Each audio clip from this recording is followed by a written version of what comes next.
Të dashur miq, selamu alaikum wa rahmatullahi wa barakatuhu. Të dashur dëgjues, të nderuar shikues, ju që po na ndjeshni këto momente nga kanali im, nga Radio Televizioni El Kalem. Takumi si zakonisht në emisionin ton të radhës, emisionin e çdo të premtes, duke filluar nga ora 20:30, por kemi pasur një problem teknik dhe kështu që ne kërkojmë halal si në fillim, që na i bëni halal për shkak vonesës. Andaj sonte, si që shihni në ekranet e juaja, për të ftuar kemi Hoxhën Abdul Berin, Ilber Kotaria Abdul Beri. Dhe shpresojmë që inshallah taala që të kemi dobi nga ligjërata në të cilën Hoxha i nderuar e ka përgatitur sonte për ne. Dhe ne inshallah nuk po humbim kohë, vetë se ftojmë Hoxhën e nderuar dhe shpresojmë që inshallah të përfitojmë nga Hoxha.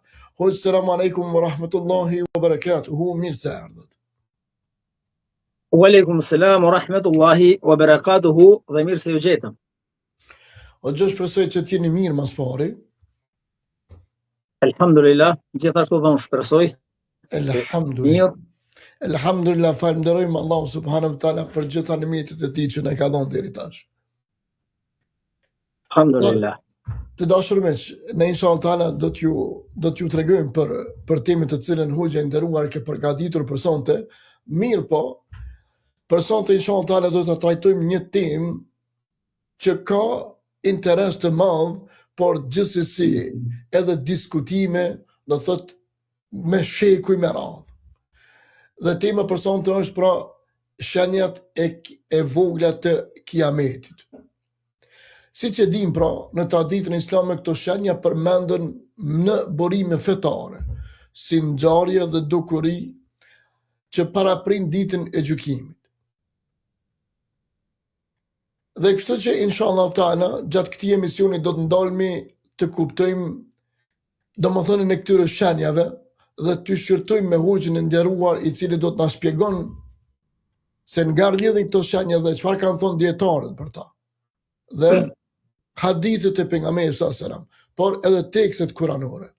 Ju ftoj që të na ndiqni me vëmendje në këto informata, në këto shpjegime, të cilat janë shumë të rëndësishme në dinin e Allahut, në fenë islame.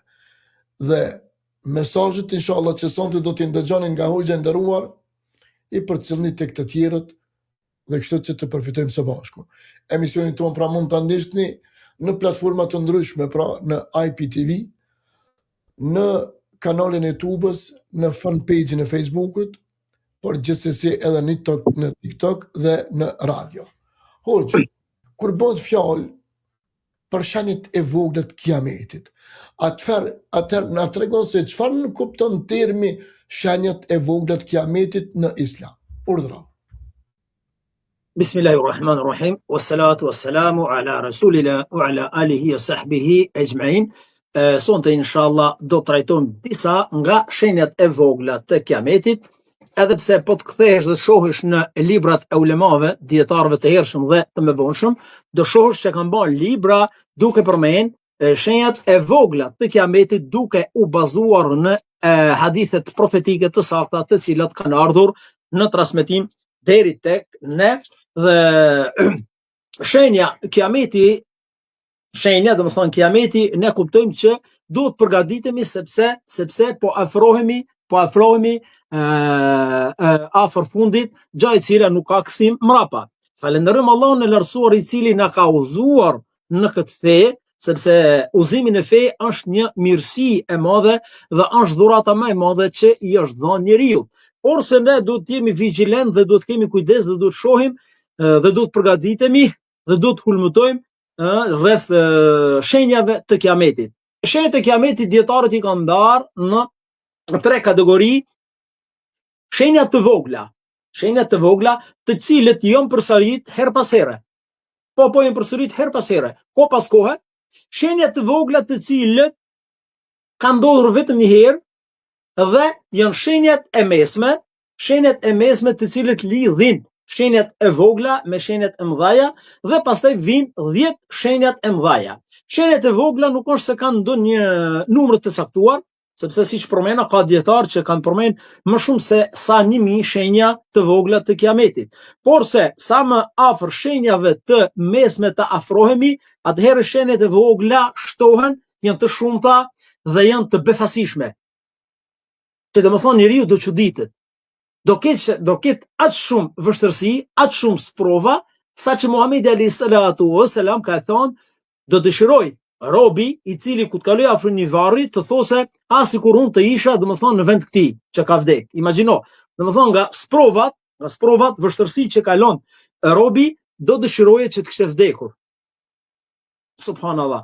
Dhe i lutni Allahu të lartësuar që të na mundsoj që t'i kalojmë sprovat dhe të përgatitemi dhe çdo shenjë të vogël të kiametit, të cilët ne e shohim që ndodh gjatë ditëve, ne të reflektojmë dhe të kthehemi tek Allahu dhe i dërguari i tij, sepse një sahabi i drejtu dhe i tha Muhamedit alayhi salatu wasalam, ja Rasulullah, kur është kiameti?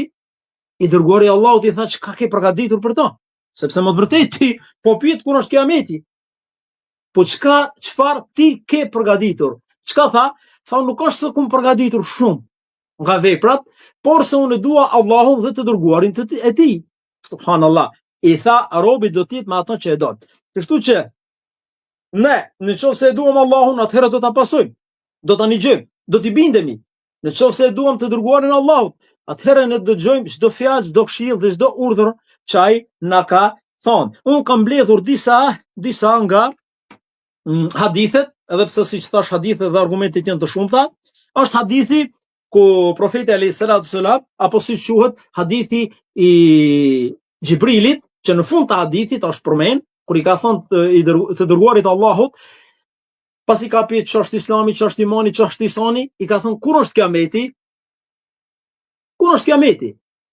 E dërguari Allahut i tha Xhibrilit, tha, ai që pyet nuk din më shumë se sa i pyeturi.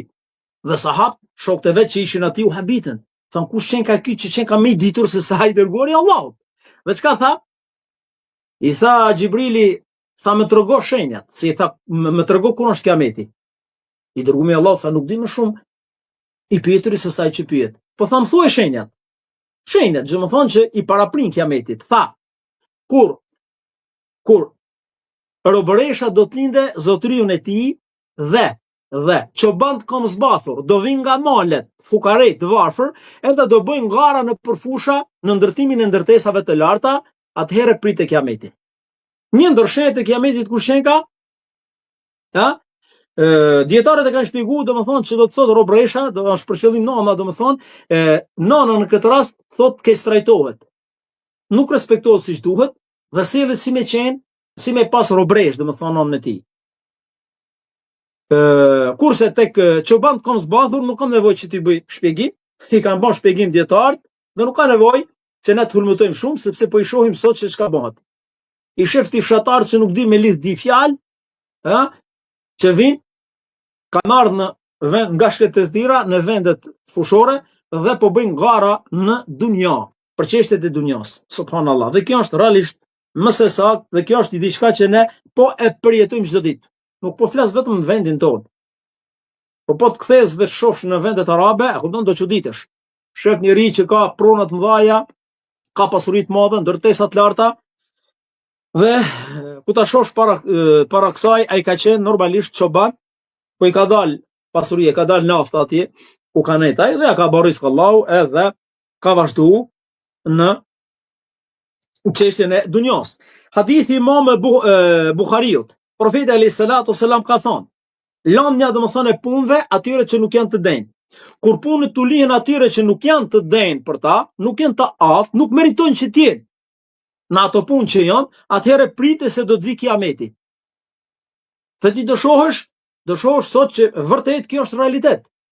Marrin përsipër punë njerëzit të cilët nuk janë të aftë për t'i bërë. Zvoglimi i diturisë, i dërguari Allahut në hadithin Imam Buhariut dhe Muslimit ka thonë, para kiametit do të përhapet pa dituria dhe do të shtohen vrasjet. Do shtohen vrasjet. Pa dituria më shif sot pse kena plot libra mesin tonë. Janë librat për arsye se njerëzit nuk marrin mend shumë. Edhe kështu që do të më kthihemi lezu, sepse mendja është lodh me punë të tjera të kësaj bote. Kështu që sot më të vërtet është e përhapur padituria. Rreth kujt? Rreth Islamit po flas. Dhe ku të shohësh domethënë që janë shtu vrasjet. Sot normalisht, sot ne shohim realitet. Vdekje çdo ditë. Vrasje dhe vdekje, dhe këtë hadith e transmeton Imam Buhariu dhe Muslimi. Prej shenjave të kiametit në hadithin Imam Ahmetit, i dërguari i Allahut thotë: njerëzit e umetit tim do pinë pije alkolike dhe ato pije do t'i emëroj me lloj emrash. Por shoh sot pijet alkolike janë të shumta, saqë as emra s'o di. Është prej shenjave të vogla të kiametit. Pastaj shenjë tjetër e kiametit në hadithin Imam Buhariu thotë i dërguari i Allahut është meshkujt, domethënë meshkujt për ngjasim me femrat apo anasjelltas dhe përhapja e shumtë e veglave muzikore. Sot po të shohësh domethënë muzika është e përhapur me çdo vend. Thotë i dërguari i Allahut në hadithin Imam Buhariu: me siguri në umetin tim do të ketë nga ata të cilët do ta lejojnë zinat, do ta lejojnë veshjen e mëndafshit për burra, do të pinë pijet alkolike dhe do të lejojnë instrumentet muzikore. Domethënë, këto që përmenim janë të gjitha haram dhe njerëzit e umetit tim ka thonë do t'i bëjnë halal. Do ta lejojnë domethënë pijen alkolike, do të lejojnë muzikën e kështu me radhë. Ne sot kemi plot nga ata njerëz të cilët vërtet muzikën e kanë pjesë të ditës së tyre edhe e lejojnë sipas atyre. Prej shenjave të kiametit në hadithin Imam Ahmetit, i dërguari i Allahut thotë: prej shenjave të kiametit është paturpsia dhe mënyra e të folurit domethënë me fjalë të pisa dhe të ndira dhe ndërprerja e lidhjeve farefisnore.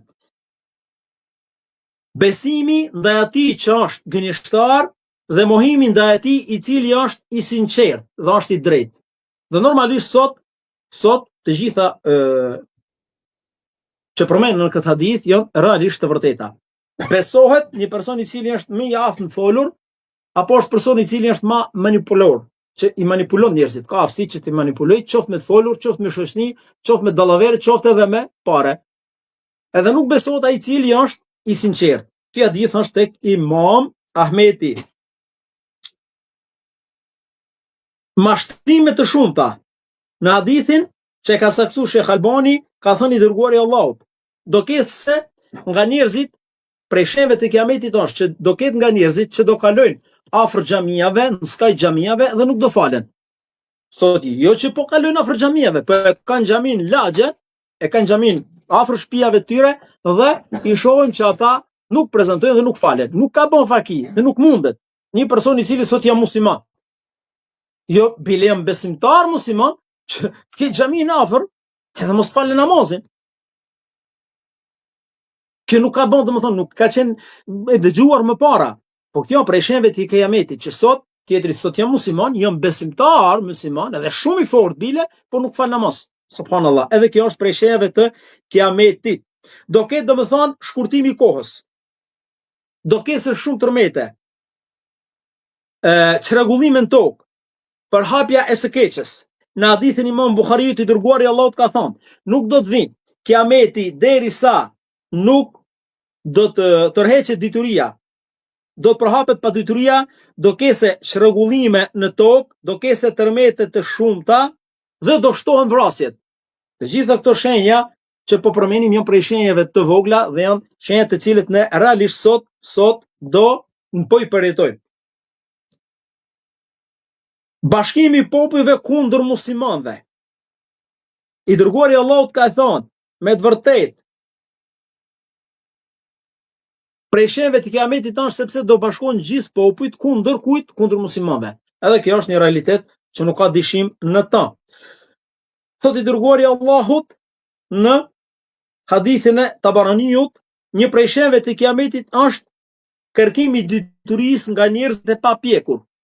Ti sot e ke pa, çdo njeri vrapon tek ajo çka i përshtatet. Njerëzit e papjekur, ka thënë Abdullah ibn Mesud, nuk është, s'ka për qëllim këtu njerëzit që pjek nga kokë, janë tri apo janë moshe veta. Këtu për qëllim është njerëzit të cilët thirrin në humbje, thirrin në bidate, në shpikje dhe thirrin në hamenje, apo thirrin në përshtatje të njerëzve, në ato çka atyre u përshtatet. U japin argumente përshtatëse dhe argumente shëratike të sakta. Ka nga ata njerëz, s'ka dyshim që ka plot. Marrja e diturisë nga njerëzit që nuk janë të pjekur. Dhe shohim sot që lanë anash dietare të mëdhej edhe afrohen rreth njerëzve të cilët nuk kanë dijen e saktë dhe nuk kanë dijen e cila është e pranueshme, edhe pse sot shumë këta njerëz kanë pasus të shumë. Që do thot janë shumë nga ata të cilët kërkojnë lehtësime dhe kërkojnë gjëra të cilët u përshtaten atyre. Para kiametit do të akuzohen njerëzit e ndershëm. I dërguari Allahut ka thonë, me vërtet, para kiametit do akuzohen njerëzit e ndershëm dhe nuk do besohen, dhe do besohen ata të cilët janë gënjeshtar dhe janë mashtrues, janë manipulator. Manipulojnë, domethënë, me mënyrat e tyre drejtërore që kanë. Sot normalisht është më së saktë. Selami, ka thënë i dërguari Allahut, një prej shenjave të kiametit është edhe dhënia e selamit me të njohur. Vetëm ato që njeh jep selam. Edhe pse është kush do është dëtir, dhe i dërguari Allahut në një hadith u ka thonë shokëve vet, a doni të futin në xhenet? Ka thënë bela ya Rasulullah, sigurisht. Atëherë ka thënë duhet që të keni dashni mes njëri tjetrit. Po ka thënë, a tu tregoj se si fitohet dashuria mes njëri tjetrit? Shpeshtoni selamin sa më shumë. Dhe jep selam të ai që njeh dhe të ai që nuk e njeh. Domethënë jep selam, i thu selam u aleikum, paqja e Zotit qoftë me ty. Domethënë ti ke paqe, a kupton? Dhe je me paqen. Kështu që prej shenjave të kiametit është dhënia e selamit me të njohur. Por sot shohim që ka nga ata që edhe pse të njohin nuk t'japin selam. Në thonjë za, xhasma është prej fesë, po është prej sektit, është prej grupit dhe është prej papekurisë së tyre. Besimtar musliman i ehli sunetit të kanë të afër edhe të shohim pamje të parë duke si mujahid, si sheh, si dietar. Dhe kalon nuk jep selam. E ka për menhexhit vet thot. Subhanallah. A ka sot? Po sot. Ka nga ata të cilët nuk japin selam edhe me të njohur. Kështu që Zot na ruaj. Edhe kjo është prej shenjave të kiametit. Tani, jo, ti përmend edhe disa hadithe që mos mikin, apo do të ndryshojmë, do fol. Jo, unë vetëm kur ke punë tek selami. Nëse i jep atij të njohurit selam dhe të panjohurit selam, a është prej shenjave të vogla të kiametit kjo apo jo? Mosdhënia e selamit është prej shenjave të kiametit. Po nëse është fjala, është pyetja kështu. Personin që e njeh i jep selam, kurse personin që nuk e njeh nuk i jep selam. A është prej shenjave të kiametit? Jo prej shenjave të kiametit, po flas që ka nga ata të cilët edhe pse të njeh nuk t'i jep selam. Edhe më keq. Kjo ndo. Kalon edhe përkundrazi. Shif, përkundrazi. Këta lloj personash kujtojnë se kanë devotshmëri, kujtojnë se kanë sinet, kujtojnë se pasojnë rrugën e të dërguarit të Allahut Muhamedit alayhis salatu wasalam, por se i ka gënjë dhe i ka mashtruar shejtani lanetullahu alayhi, edhe bëjnë devotshmëri. Po ta kem frikë Allahun e lartësuar dhe mos parazikojnë njerëzit, e të kem frikë Zotin e botrave dhe mos hamencojnë dhe mos kujtojnë se janë rrugën e Muhamedit alayhis salatu wasalam. Hegudon, kalon afër muslimanit, afër besimtarit dhe nuk jep selam për arsye sepse këta kanë nxjerr një grup që është prej shenjave të hadadive, në nuk kam përmend edhe herë tjera, po s'po duhet të përshëndrohem te kjo, sepse unë kam përmend edhe përmend me xhelise, e përmend ligjërata, e përmend kudo. Edhe bëjnë me ehlen ose ehlen kur të duan. Ata lloj personash të cilët pretendojnë që kanë sunet.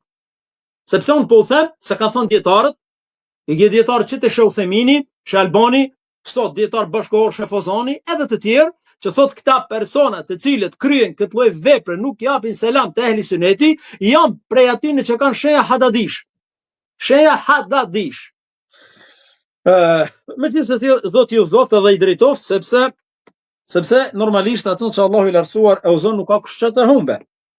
Çka duhet përmeni tjetër? Në hadithin e Tabaraniut, thot i dërguari Allahu, nuk do të bëhet kiameti derisa të shfaqen sprova, të shtohen gënjeshtarët, të afrohen tregjet afër thot, dhe përhapja domethënë shkputja e lidhjes farefisnore, paturpsia dhe akuza ndaj njëri tjetrit për moral të ulët, ndërprerja e lidhjeve farefisnore.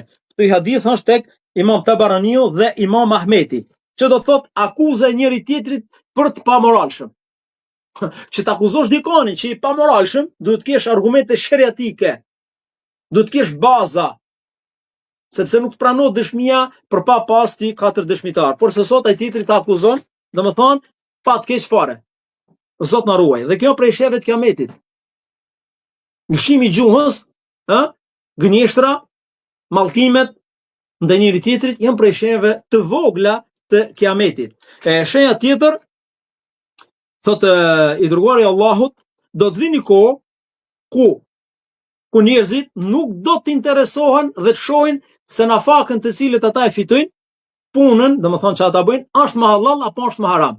Vetëm do shohin, a është një punë që të levërdis, është një punë i cili ka fitim, është një punë e cila domethënë grumbullon sa më shumë pasuri, nuk i intereson a është halal apo haram. Do vi domethënë një kohë, e cila ne sot kena plot nga ata njerëz të cilët nuk pyesin është halal apo është haram. Kudo. Edhe kjo hadith është i Imam Buhariut. Hadithi i Ibn Hibanit, afërsia e tregjeve, për hapja e gënjeshtarëve, shkurtimi i kohës, edhe kjo është prej shenjave të kiametit.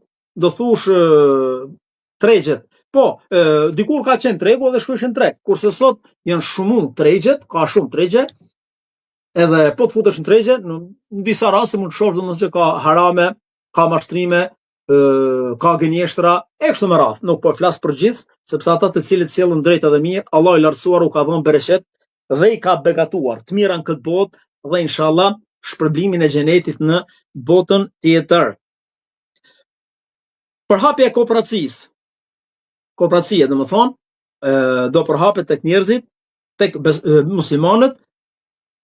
I dërguari i Allahut në hadithin e Imam Buhariut thotë, puna do zvoglohet dhe do të shtohet, domethënë kooperacia.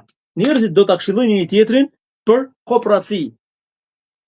Do të jenë domethënë kërnac. Nuk do të jenë njerëz që japin për hir të Allahut. Do të kesin nga ata të cilët nuk japin edhe zakatin dhe u duket si gjop. Një ndër shenjat e kiametit, ka thënë Muhamedi alayhis salam, është edhe i duket si gjop, domethënë robit kur ai jep domethënë zakatin. Subhanallahu. Mo thona që ka nga ata të cilët se japin zakatin. Jo më për sadaka. Dhe kjo është prej shenjave të kiametit që robi të jetë kërnac dhe mos të ndihmoj të tjerët me atë mirësi që i ka dhënë Allahu i lartësuar. Thotë i dërguari i Allahut, pa shatan në dorën e cilit është shpirti im, do të ketë njerëz që do të lejojnë kamatën. Dhe do të kesh nga ata të cilët i vrari nuk e din se për çka është vrar. Dhe ai që ka vrar nuk e di se pse ka vrar robin. La ilaha illallah. A nuk është sot në realitet vritet tjetri dhe nuk e dim pse vra.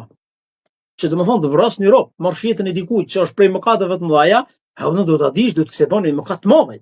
Nuk e dim pse. Domethënë sherrë momentale. Apo ai që ka vrar ku të futet mrena që ti vi menja, edhe qetësohet, e mendon dhe shot po, thot, po çka bëna? Çka bëna? Shumicën e rasteve kështu thon, çka bëna? Se nuk kisha arsye që unë ta vras. Nuk ishte arsye ajo çka unë bëna. Dhe kjo prej sheve të kiametit, se dikur të vras dikanin apo të vritesh, ishte diçka që ti kishe bën një mëkat të madh, kishe bën diçka shumë të madhe që ti të meritosh vrasjen. Kurse sot normalisht shohim vrasje çdo ditë pa pas asnjë lloj shkaku. Ndër shenjat e kiametit të tjera janë nënshtrimi i njeriut ndaj gruas së vet, ndërsa i pa drejt dhe i pa dëgjueshëm ndaj prindërve të tij. Sjellja e vrash ndaj babait. Dhe sjellja e mirë me shokun e tij. Ngritja e zarave dhe sherrave në xhamia. Edhe kjo është prej sheve të kiametit. Ne sot fat keq shohim xhamia që kanë sherra, jo vetëm me sharje ofendime, por edhe me duar. Duke gjujt një tjetrin në xhami, shtëpinë e Zotit. Kjo është prej sheve të kiametit. Subhanallah. Xhamia është shtëpia e Zotit. Do të shkosh i përulur, do të shkosh i rregullt, do të shkosh i pastër, do ta ulish zonin, Zoti ngrish zonin, qoftë edhe në lexim Kur'ani, kanë ardhur kushte, kanë rregulla. Sa janë shtëpia e Zotit, do shtëpia e gjithëve, e çdo njeri që vjen. Ai tjetër që vjen do qetësi, do rahati, duhet të ruhesh mesataren. Dhe jo të arje puna ta burgosh në sherrën, sharrin, ofendime kështu me radhë. Duhet që të ruhemi, por edhe kjo është prej shenjave të kiametit. Thot Allah lartësuar në surën Al-Ahzab, "O ma yudrike la'alla sa'atu takunu qariban." Po e di ti thot ndoshta sa ora do të jetë e fundit. të pjesin ti për orën. E përmend Allah në Kur'an, të pjesin ti, thot. Ja Muhammed se kur është. Thot nuk e di kush. Ndoshta është afër, thot. Kështu që sa për shenjat janë që na tregojnë që është afruar Kiameti. Por se kur do është Kiameti asnjë nuk e di. Ama shenjat janë afër. I dërguari Allah thot, unë me Kiametin jam dërguar sa 2 gishta. Shive ja. Shive. Unë me Kiametin jam afër 2 gishtave. Domethënë fundi. Muhamedi alayhis salam domethënë është profeti i fundit dhe Kiameti ka shenjat të cilët ne na tregojnë. Tani duke pa shenjat e vogla janë përsërit, shenjat e vogla janë të shumta, shenjat e vogla nëse sot po i përjetojmë dhe po i shohim që po ndodhin çdo ditë, gjithashtu edhe afrimi i kohës. Dhe mosha ime dhe lart e din dhe më mjaft mirë se sa duke dita. Na duke shumë e gjatë. Apo si smaroj kjo ditë, si nuk shkoj, kurse sot kalojnë ditë shumë shpejt. Kush është shkaku? I angazhimit, i elektronikës, i punëve, i ecjes, i shpejtësisë. Dikur me shku nga një shtet në një shtet dushin ditë të tëra që ti shkosh, kurse sot ti hip avionit edhe haro për 1 orë, për 2 orë. Ti me shku me kry hajin, do të hesë 3 muaj deri në 6 muaj. Edhe 3 muaj para do i me shku, munis. Përgatitje, duke me udhëtu gjatë, kurse sot ti për 3 orë, 4 orë, 5 orë, e shumta. Ti për 5 orë shkon qabe. Do më thonë, afrimi kohës. Gjithsesi në hadithin Imam Ahmedit që ka saksu Shekh Albani, profeti alayhis salatu wassalam na ka thonë. Një nga shenjat e Kiametit është afrimi i kohës, sa që një vit do të jetë sa një muaj. Një muaj do të jetë sa një javë. Një javë do të jetë sa një ditë, një ditë do të jetë sa një orë. Aq shkurt do duket. Dhe një orë do të jetë ashtë sa, dhe më thonë, bje një qethe palme. Dhe afrimi i kohës në këtë hadith i dërguari Allah thot është prej shenjave të Kiametit. Tani le ta shohim ne realitetin se si është. Vërtet subhanallah, prej shenjave të Kiametit është edhe afrimi i kohës. Vlla Kasimi më them të trajtojmë apo shpjegojmë diçka që nuk ishte ndoshta e qartë dhe inshallah marrim edhe ndonjë ligjërat tjetër për shenjat e Kiametit, se ku duke di që shenjat e Kiametit janë të shumta, ja, një nga dietarët këtu që kam ledh, të gjithë përmendën shenjat e vogla të Kiametit. Një ndër shenjat e Kiametit është edhe përhapja e librave. Përhapja e librave të shumta. Të shofsh sot libra sa të dush. Elhamdulillah, mirësi për Allahut, ama pun pak. Edukat pak, thirrje pak, bindjen te Allahu të lartësuam. Pak. Ama libra ka shumë. Argumente shariatike shumë. Hadithe domethënë çdo njeri i ka shku në shtëpi. Çdo lloj gjuhë që dinaj nuk ka problem. Jon përkthyer dhe i kanë në shtëpiat e veta. Edhe kjo është prej shenjave të Kiametit. Po, apo do të thonë shkakun e librave që mos praktikimi i tyre i teksteve? Po, ky është qëllimi. Shumimi i librave e përmend shehu këtu dhe ka sjell argument shariatik të ky libri që unë prezantova. Shumimi i librave është prej shenjave të Kiametit. Sot ka me ton e lat libra. Sot ka me ton e lat libra do të thonë, por se praktikimi i tyre është topët. Jo të është dëgjonjani, apo flas po një pjesë e njerëzve. Edhe pse ka librin, për shembull Imam Buhariut e ka librin, dhe aty folet për edukat, për sjellje, për durim, për moral, për akide, largim nga harami. E kupton? Ai nuk e zbaton. Edhe librin e ka të shtëpia, nuk e lexon. E ka Kur'anin për kthyer, për shtatur në gjuhën e vet. Nuk e merr, rrallë herë shef. Nuk lexon që të meditoj edhe të marrë. Dhe kjo prej sheve të Kiametit. Nuk i mungon dija, por si mungon praktika. Kështu është qëllimi që kam përmend dietarët rreth tefsirit të këtyre haditheve. Po. Mirë, hoxh. Po dolëm pak nga kondi si pyetje përgjigje. Atëherë shkues të nderuar dhe dëgjues të respektuar, nëse keni ndonjë pyetje, atëherë mund ta shënoni pra drejt për drejt në komente. Mirë, hoxh, besimtarja du të ketë frikë nga shenjat e Kiametit? Apo ndëgjomi hoxha? Me sa duket kemi shkputje me hoxhën. Hoxh, selam aleikum, apo ndëgjomi? Hajr inshallah. Allah. Të dëgjoj shumë mirë. Alhamdulillah. Hoxh, a duhet të ketë besimtari nga shenjat e Kiametit? A duhet të ketë frikë besimtari nga shenjat e Kiametit? Në të kuptim për shembull. Po kështu. Pe morëm një pyetje kështu. A do të ketë frikë nga kiameti që ta largon njeriu nga jeta normale që ta motivoj për vepra të mira? Do, as nuk ka dyshim që besimtari se kjo prej mrekullive që Muhamedi alayhis salatu selam na ka tregu, janë prej mugjizve, prej mrekullive. I dërgumi Allah si ka arrit këto shenja që ne po i bëjmë sot. E kupton? Ama çka thot? Çka ka përmend afrimi i kohës? Çka ka përmend instrumentet muzikore do bën halal? Çka ka përmend lakurishësia? Çka ka përmend njerëzit që do lënë namazin? Do kalen afër xhamiave dhe s'do falen. Kjo është për të pas frikë. As nuk ka dyshim, e kupton? Nuk ka dyshim për këtë. Prandaj është për të friksuar dhe duhet mu afru sa më shumë afër Allahut. Duhet mi bë shumë do Allahut që Allahut na ruaj, sepse di çka thon dietar. Sprova më e madhe që është e besimtari është kur ai sprovohet në fe. Domethënë ulet dobësohet në fenë e tij. Është sprova më e madhe, sepse sprovat e tjera kalohen. Mund të kalohen, e kupton? Ama sprova në fe është shumë sprova e madhe. Kështu që edhe ne kështu duhet ta trajtojmë. Mirë, hoxha, a na tregon se si më përgatit besimtari për ditën e gjykimit, sipas mësimeve apo sipas dispozitave islame? Hadithin çka përmend në fillim. I tha ja Rasulullah, kur është kiameti? Çka i tha? I tha i dërgumi Allah, çka ki përgatit për to? Pa nuk ka se kum përgatit shumë, po e du Allahun dhe dërgumin. Derisa ne e duam Allahun edhe të dërguarin e tij, atëherë çka? Atëherë ne do ta ngjojmë. Do të lexojmë edhe nuk do t'i shkelim kufit e Zotit botrave.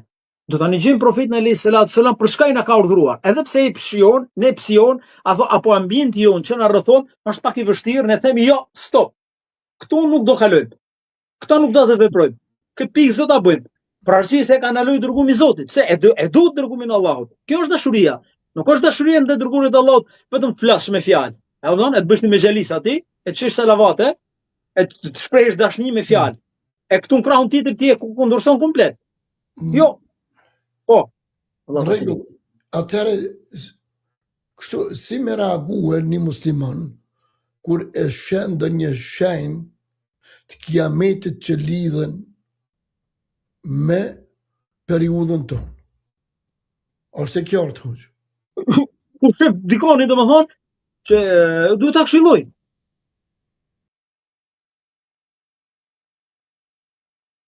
Kur shef dikonin, duhet që ta këshilloj, duhet që të ruhet, duhet që të largohet nga ambient i cili domethënë po ndodhin, ato çka po ndodhin. Për shembull, shej kiameti është, shko me një ambient, me një mexhelis, e ka shtruaj pi alkolike, muzikë, burra dhe gratë përzierë me një vend, harame të tjera të ndryshme, çfarë të thebun, ushqimi edhe gjonat janë haram, edhe ata pretendojnë se janë musliman.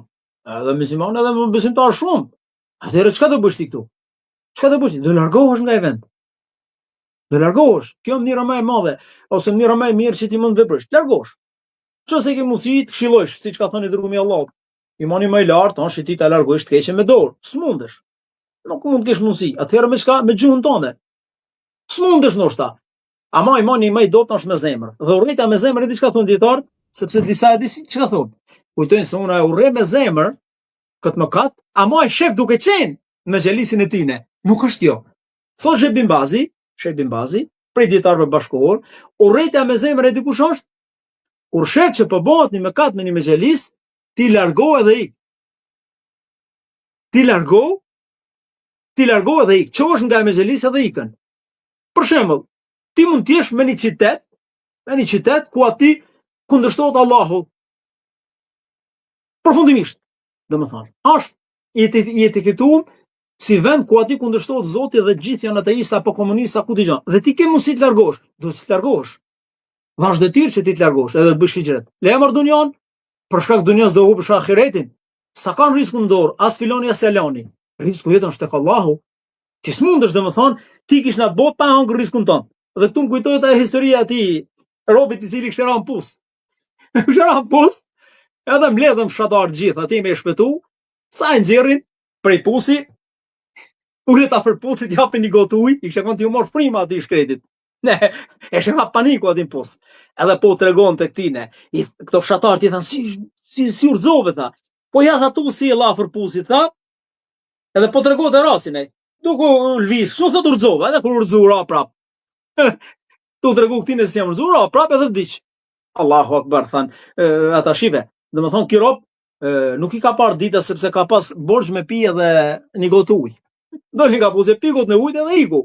Kështu që shumicën e rasteve sot njerëzit e kundërshtojnë Allahun apo bën gjino tek Allahu I lartësuam për shkak të dunjas.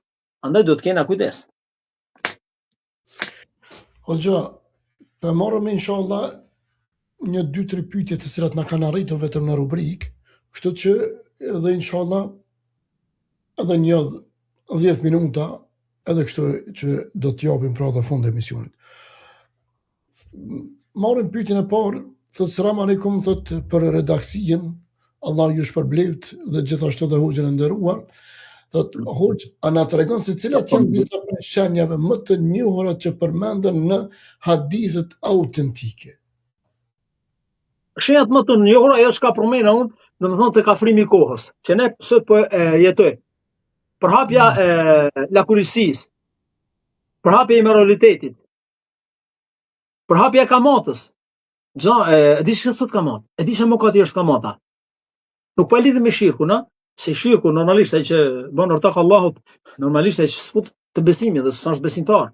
Po flasim të mëkatet e mëdha, kamata. Ku do të thosh kamata? Në hadithin Imam Ahmedit, Muhamedi alayhis salam ka thonë, ai I cili merret me kamatën, ha kamatën, është sikur robi I cili bën zina me nënën e vet 36 herë. Dhe kjo hadith që ta di mirë, këtë hadith e ka saksuar Sheikh Albani. Hadithi Imam Ahmedit. Subhanallahu, si me bën zina me nënën tënde dhe ti vazhdon kamat, edhe vazhdon të thirrësh në kamat, e vazhdon devijosh, e të përdredhesh, thush jo, s'është kamat kjo, sepse filani ka thënë kështu, jaloni ka thënë ashtu. Subhanallah, kamat, la ilaha illallah. Më kujton një thonje një historia e Abu Hanifës, Allahu më shëroft, ishte me nxënësit e vet, edhe shkon tek njëri që I kishte borxh. Ku shkon aty në borë thirrën, nxënësit e vet, domethënë shkon dhe u futën në hijen e pemës. Po pema ishte këtij zoti I shtëpisë, që I kishte borxh Abu Hanifës. Tha Abu Hanifja, largoi mos futën në hijen e pemës, sa kamat kjo. Se po shfryzim rastin, shif, subhanallahu, ka qyt kamat, po shfryzim rastin me që kina ka borxh, po unë po pushojmë aty. Sa njerëz e shfryzojnë rastin sot për shkak që ne I kina dhënë dikujt një diçka edhe ai na toleron, jo për shkak se na don, po për shkak të asaj çka ne I kina bën. E shfryzon domethënë rastin sepse I kina borxh. Imagjino tani Abu Hanifja shisi e ka lidh kurse sot, subhanallahu, sot shfryzohet rasti me shumicë. Jo për hir të Allahut, po I më ka borxhe, e dinaj se çka më ka mu, unë bëj çka du. Domethënë këtë vepër e bëj, ai ta ule kokën mos fole para me, se e di mirë ai. Abu Hanifja ka qyt kamat. Por se sot rishfeti kamata po jepen arës. Po mbledhen edhe fetva, të cilët janë bazuar në Kur'an dhe Sunet. Zot na ruaj. Dhe Allah I largoft edhe ata njerëz të cilët janë zhyt në kamat, sepse po zhytën kamat masani është ke marru. Kamata është I shpallish luftë Allahut. Subhanallah. Ska, përderisa ti e din që kjo kamata është prej mëkateve të mëdha dhe është I shpallish luftë Allahut, është si me kanë të bën zinë me nënën tonë, hik më vëlla, largohu burr se Allahu, ma mrit vdesh. Për cop buke, e do se sa të bësh kamatet. Lutësh Allahun. Atë marr pyetjen tjetër inshallah. Na vjen një pyetje kështu të selam aleikum, thot hoxh, a janë realizuar tash disa nga shenjat e vogla apo të gjitha? Nëse keni mundësi thot na tregoni ndonjërin. E përmenda në fillim të emisionit, shenjat e vogla kanë filluar që në kohët Muhamedit alayhis salam, apo pas vdekjes së dërguarit të Allahut, ka shenja që janë përsërit edhe do përsëriten derisa të vinë shenjat e mëdha, dhe ka shenja të cilët kanë ndodhur vetëm një herë apo ndodhin vetëm një herë, siç janë domethënë kohë sahabëve. Për shenjave të vogla të Kiametit janë përmend domethënë vrasja e halifeve, apo don disa shenja sherrët e muslimanëve në mesinitetit apo gjakderdhje e kështu me radhë. Kështu që shenja kena plot, ne? Shenjat e Kiametit janë të shumta, edhe ato çka unë përmenda janë disa nga shenjat e shumta të Kiametit. Po vëlla Kasimi? Po për marr pyetjen tjetër të radhës, edhe hoxh, kjo pyetje po më duket shumë interesante. Ato që e përmendet tek librat ti pak më herët. Thot selam aleikum hoxh I nderuar. Allah shpërblej për ligjëratën ty, gjithashtu edhe Radio Televizion Erkana. Thot, hoq, a na tregon se cili do të ishte mesazhi kryesor që duhet të marrë çdo besimtar nga studimi i shenjave të vogla të Kiametit. Olla, ajo çka duhet marrim ne gjithë, edhe duhet të lexojmë shpesh, edhe duhet të kalojmë shpesh argumente shëratike që vinë të shenjave të Kiametit, që ne të përgatitemi dhe të mundohemi dhe të shfrytëzojmë. Për shembull, kur përmena hadithin e Imam Ahmedit, që saksun nga Sheikh Albani për afrimin e kohës. Çohemi në sabaf, e kupton? Çohemi në sabaf, te pi kafe, te hangër diçka, kur shofi merr dreka. Hop, namazi drek. Kur shofi merr akşami, iku koha pa bereqet. As kena lezu një fashë nga Kurani, as një hadith, as kena bën një punë, as kena këshillu dikanin, as kena bën dua për dikanin, as kena dhënë sadaka me ne. Iku koha, nuk ka kohë. As kena bën dhikr, as me falin namaz duha, po di janë vepra të mirë, na i koha shpejt. Kështu që të mundohemi që të ruajmë kohën tonë. Një nga shenjat e Kiametit që sot ne po e projektojmë çdo ditë është shfrytëzimi i kohës. Që ne do ta shfrytëzojmë kohën sepse po na ik koha shumë shpejt pa e shfrytëzuar. La ilaha illallah. Kur e dim se thur subhanallah 100 herë keni 1 sevape. Thur subhanallah wa bihamdihi. Falen mëkatet po qenë edhe sa shku me detit. E kështu me radhë. Mirë, hoxha. Kur jemi tek mësimet, a ndon ndonjëherë që interpretimi i shenjave do të thotë të bëhet gabim? Po s'ka dyshim. Ka shenjat të cilët nuk i kuptojnë njerëzit siç duhet, apo interpretojnë sipas atine vetave. Sipas shpjegimit. Po, sepse ka argumente që janë të qarta, po ka argumente të cilët disa mundon që ti devijojnë.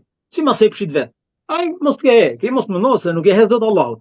Po të bëhet si punë e ben Izraelitëve, si shifutët, që shkuan ditën e shtunë e kishin ndaluar me zon peshkun, e vendosin rrjetat ditën e xhumë, shtunën sprekshin fare, ditën e del, shkojshin e mirshin ato rrjeta.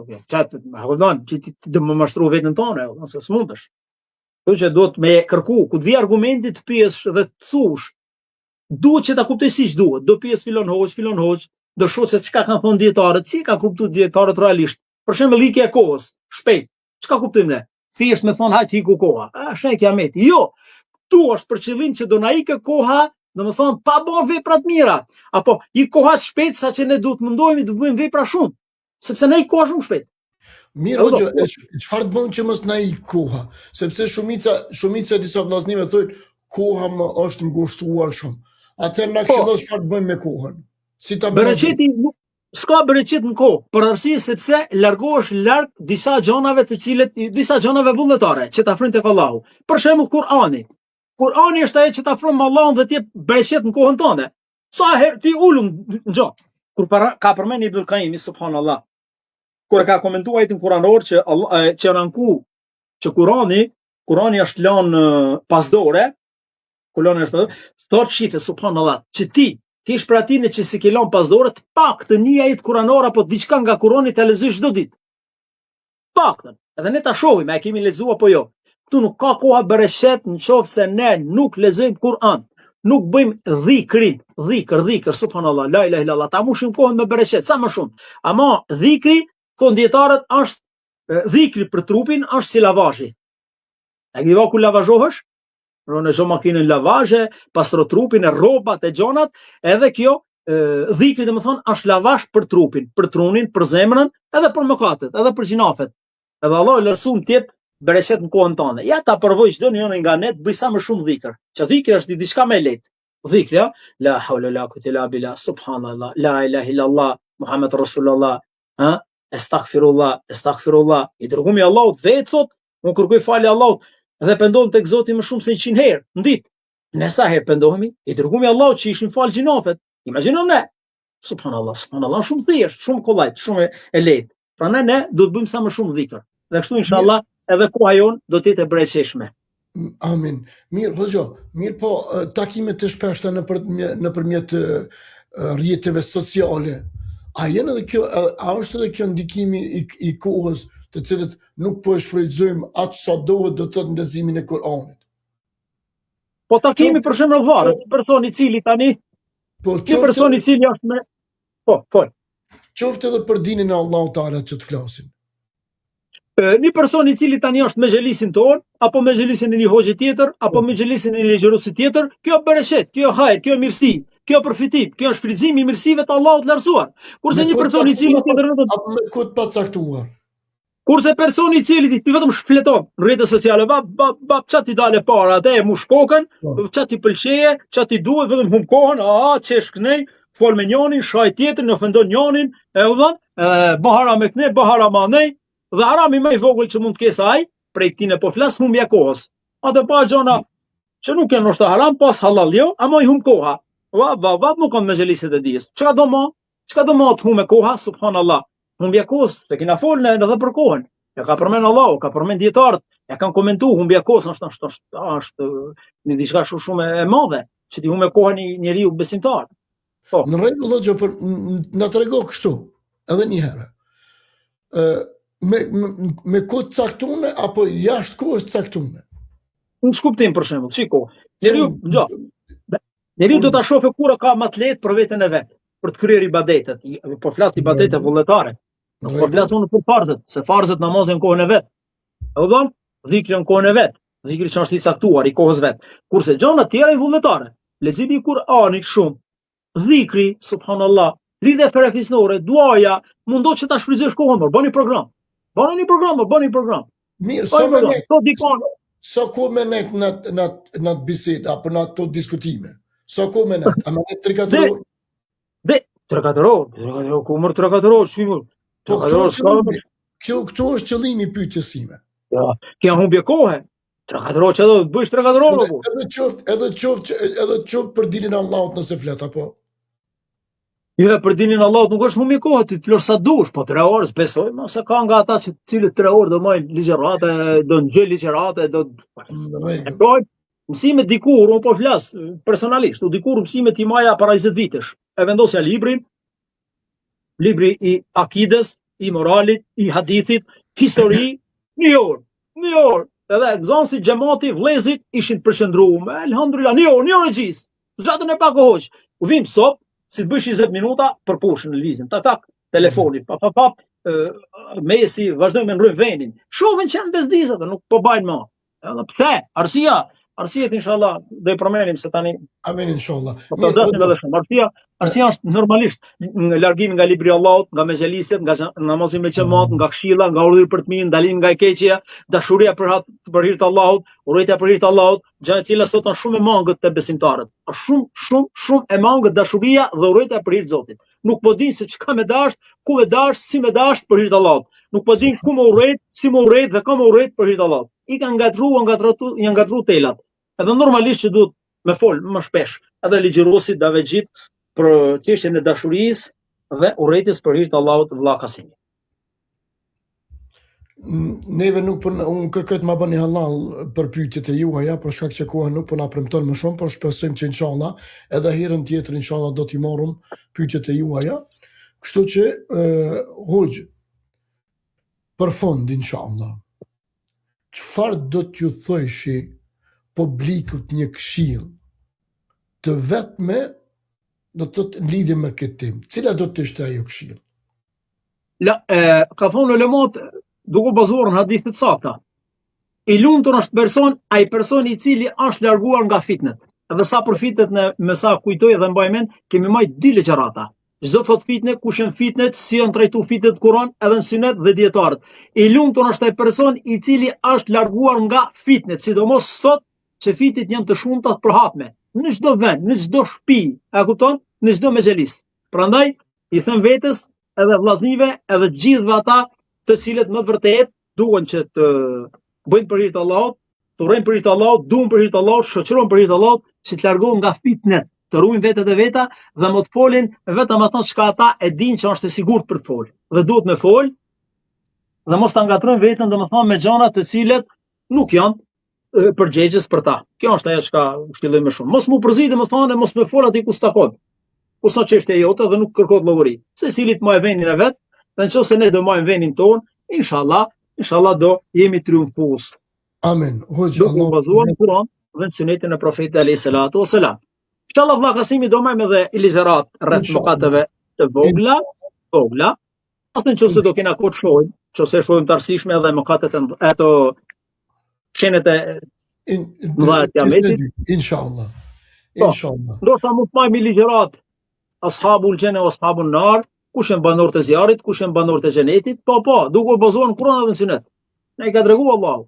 Kush ka këtë cilësi, domethënë kush kryen këtë vepër, prej banorëve të zjarrit. Dikush përjetësisht, dikush përkohësisht. Zot na ruaj. Allahu Edhe shpërblet. Allahu na udhëzon, Allahu na bashkoft në hajër, në mirësi, dhe Zoti i lartësuar na mëson që ne ti trajtojmë dhe ti shohim shenjat e vogla paralajmëruese dhe të kena kujdes, sepse kur janë anku te sahabiu i nderuar, që i than ishte domethënë fitja e Haxhaxhit, çka than? U thot sahabiu i nderuar, duroni se pasha Allahun e kum dëgjuar profetin alayhis salam duke thënë, çdo ditë e cila kalon është më e vështirë se sa ajo çka ne kemi kaluar. Domethënë çdo ditë që vjen është më e vështirë se ajo çka ne kemi kaluar. I kërkojmë Allahut të na fal, të na ruaj dhe kena përfundim të mirë. Dhe siç Allahu na ka bashkuar në këtë mexhelis, na bashkoj edhe në xhenetin Firdaus. Allahumma amin. Hoxh, Allah shpërbleft, Allahu nderoft, na i bën halal për kohën dhe shpresojmë që inshallah taala për kohën që këndo sonte për neve këtu dhe për shikuesit dhe ndëgjuesit tan, Allahu të shpërblin me shpërblimin e tij dhe ne ti e din çdo musliman shpreson që shpërblimi i Allahut taala të është xheneti. Andaj Allahu shpërbleft dhe miru edhe ju. Dhe u përshëndes nga zemra me selamu alaikum wa rahmetullahi wa barakatuhu. Wa alaikum salam wa rahmetullahi wa barakatuhu. Allahu shpërbleft dhe Allahu ju nderoft. Të dashur miq, të nderuar shikues, të nderuar dëgjues të Radio Televizion Telkalem nga çdo pjesë e ekranit tuaj që po na ndiqni. Pra, ishim me hoxhën e nderuar Ylber Kotarja Abdul Berri dhe tema ishte për sonte, pra, shenjat e vogla të Kiametit. Nuk është një temë e cila nuk është, do të thotë, nuk kanë shpjeguar apo nuk kanë folur hoxhallar të tjerë, mirë, por i kujtimi i bën dobi besimtarit, kështu që ne kemi pa të arsyeshme që edhe hoxha i nderuar që të flet për shenjat e Kiametit, do të thotë të vogla. Kjo është pra pjesa e parë, ne inshallah do të munduam edhe për pjesën e dytë dhe kështu deri në emisionin e ardhshëm, pra miru takoshmi, ju lëm në mbrojtjen dhe mëshirën e Allahut subhanahu wa taala, mos na harroni neve dhe gjithsesi të gjithë muslimanët të dua, kaloni një vikend të mirë. Assalamu alaikum wa rahmatullahi wa barakatuhu. Vazhdoni të shëndroni pranë në Radio Televizion Telkalem 24/7. Assalamu alaikum wa rahmatullahi wa barakatuhu.